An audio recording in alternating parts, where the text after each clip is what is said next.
Good leaders share responsibilities. They develop other people by sharing responsibilities. That's what the Apostle Paul does here with Titus. We see in verse 16, "Thanks be to God who put the same concern for you into the heart of Titus, for he welcomed our appeal and being very diligent went out to you by his own choice. We have sent with him the brother who is praised among all the churches for his gospel ministry." Paul is responsible for the gathering, the collection, the administration of this offering, but notice he doesn't do it himself. He doesn't do it alone. He shares the responsibility with Titus. And in fact, Titus shares the responsibility with somebody else, this unknown brother, kind of like the unknown crewman, I guess, in Star Trek. You sort of wonder what happened to that guy. Poor guy, later on he's telling me, "Hey, I'm the brother." Yeah, sure, you're the brother that Paul mentions. Anyway, I just find it's kind of weird. His name doesn't get mentioned. But notice, Paul here is not just sending them out to get work done. He's giving the assignment to develop them. Malcolm Gladwell, in one of his books, shares the theory of 10,000 hours. His theory is that to become an expert in any field, that you have to invest 10,000 hours, and then you'll develop the skill. Now, there are people, of course, who like to argue and sophisticated. That's not true. They try to take him literally. I think the principle is actually valid. His principle is simply, so often we look and think people succeed because of their abilities, and we don't appreciate all the hard work that was required to develop those abilities. Phil Mickelson, for instance, has been a great golfer for a couple of decades. When he was growing up, he was kind of the Tiger Woods of California. They noted, he was just this golfing phenom. And Mickelson used to say it always kind of irritated him when people would look at him and say, "Man, he has great golfing talent." Mickelson was kind of like, well, yeah, but people don't appreciate how much time it took to develop that talent, to get it to the level that I could play as a professional. Same thing with Tiger Woods. Tiger Woods had a lot of natural ability, but part of the reason that he was so successful so young was because his dad had him playing golf when he was a toddler, practically. He was putting in his 10,000 hours when he was younger. By the way, dads, you want your kids to follow Christ and to love Christ? Are you putting in the 10,000 hours? Are you helping them as they are young put in those 10,000 hours so that as they grow old? Are you reading the Bible and sharing Bible applications? Are you praying with them and teaching them to pray? Are you bringing them to church, involving them in ministry, involving them in serving in the church with you? If our kids are going to love the Lord as he deserves to be loved, we have to put in the investment of the 10,000 hours. Well, that's what Paul does here for Titus. He's not just giving him a job, he's helping him put in his 10,000 hours to develop his God-given abilities to lead. This point is one of the reasons that I love, one of my favorite illustrations of this point is a strange little chapter in an Old Testament book called Nehemiah. One of my favorite books in the Old Testament, Nehemiah, tells the story of the people of Israel about 100 years after Babylon has destroyed Jerusalem. The Assyrians have taken over. They dominate the world, the Assyrian Empire at this point. Nehemiah is kind of a right-hand man to the king. He's the cupbearer to the king. And word gets back to Nehemiah that Jerusalem has been destroyed, and it's still in rubble. The walls are raised to the ground. Nobody's done anything about it, really. The animals are controlling the place, foraging in and out. It's just a disaster. And when Nehemiah's brother reports that to him, he weeps. He goes into this months of prayer and fasting. And then one day he's in the presence of the king, and the king's like, "Nehemiah, this is not like this. What's bothering you?" And Nehemiah essentially says, "The city of my God, the city of my people is wrecked, and I am wrecked with it."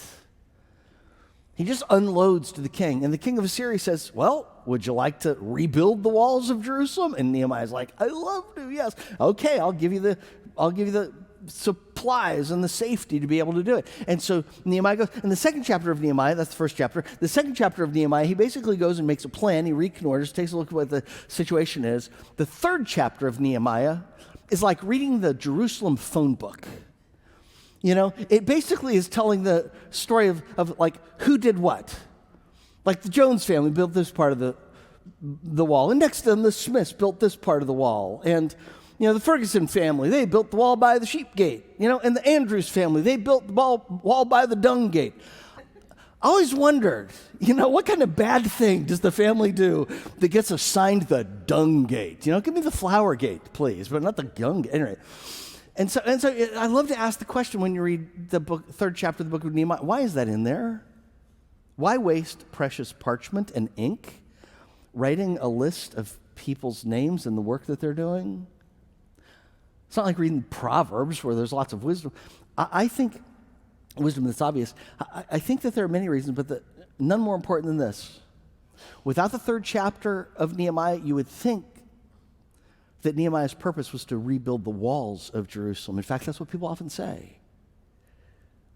But Nehemiah's purpose was not to build walls, it was to build the people of Jerusalem. God uses the building of the walls of Jerusalem to rebuild his people. You can just imagine the sense of purpose the people have, that God is using them to rebuild his city. The sense of encouragement that they have as they look to God and he gives them strength. The sense of closeness to God they feel as they pray and God protects them. The sense of reward that they have. Can you imagine a couple of generations later, their kids and grandkids are looking back and saying, our parents did that part of the wall, our family did that part of the wall, our family did that part of the wall. When God gives us gifts, when God calls us to serve in the church, it's not because he's wanting to build the church primarily. It's because he's wanting to build you. And he builds you as you receive his responsibilities and do his work. That is why everybody needs to have a Titus. If you lead a small group, that's great. If you are serving in children's ministry or with teens or men's ministry or women's ministry or outreach to the homeless, that is all wonderful. Who's your Titus? You don't just exist to do the work.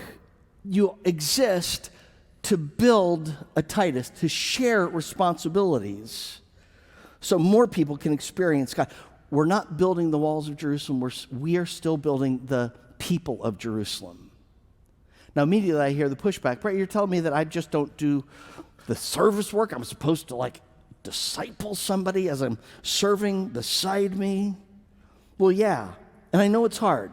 I think it's hard for several reasons, not the least of which, it is going to be hard for you to do this if you have a control issue, if you're a perfectionist, if you have a problem with pride. You know, dads, it's really hard to teach your kids responsibility around the house if you got control issues. You know you could garden better than they do. You could mow the lawn better than they do. You know, moms, that you could make the beds better than they do and clean the rooms better than they do. And you know if you ask them to clean the table, they're going to break some dishes. And you know that they're not going to get enough dishes in the dishwasher like you can. If you're a perfectionist, you're going to have a hard time. You're also going to have a hard time if you're proud. Because if you share responsibilities with other people, you're not going to get the credit. Can you imagine what it was like for Paul?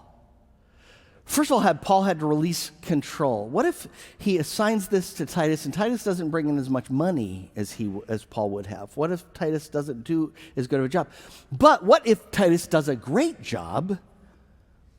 What are people going to say? They're not going to say, oh, Paul, he's a real good leader. No, they're going to say, Titus, man, he's a good leader. Well, he did a great job, didn't he? One of the things I like to do is to develop preachers and share responsibilities. But it's humbling sometimes. Several years ago, many years ago, I preached a sermon on stewardship, and I used an illustration that I borrowed from a friend.